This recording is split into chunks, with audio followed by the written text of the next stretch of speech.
Well, we usually start back in end of March, but the weather was pretty bad this year, so we didn't get set back until about April 15th. Along this one lonely river in the middle of the bay, there are still a handful of watermen who wait every year with pound nets and fyke nets for these first fish runs of spring.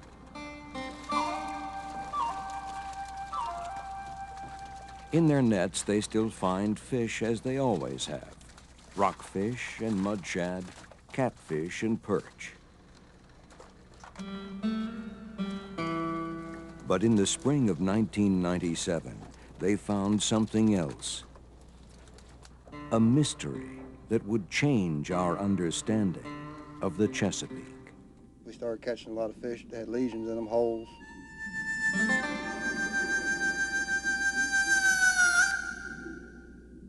We started out seeing 8 or 10 fish a day, and then it went to 10% of our catch, then to 20, right on up to 50 and 60.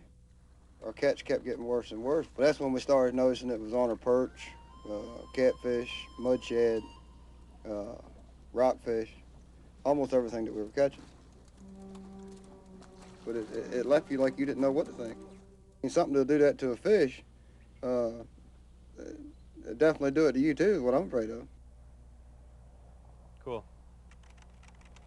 One of the first journalists to report on the story of the Pocomoke River was Brad Bell of Channel 7. Isn't that cool? Yeah. It had gotten to me through the watermen and the Chesapeake grapevine that there were fish with lesions. A television reporter with the ABC affiliate in the nation's capital, Bell decided to investigate the odd reports of sick fish in the middle of the bay. We started out for the Pocomoke. Actually, I'm crossing the Bay Bridge. I didn't even know what Shelltown was. I'd never heard of Shelltown, and I'd been most everywhere in Maryland.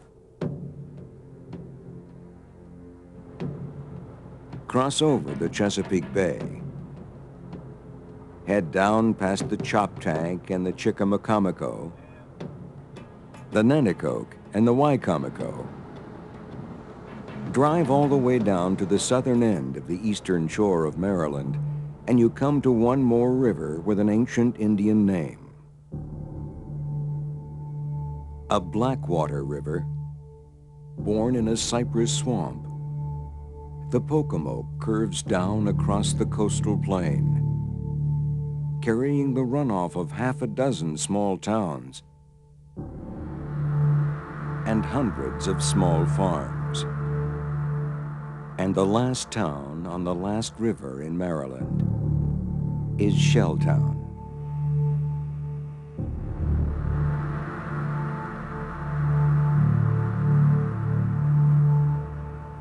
Why were there so many wounded fish in this river?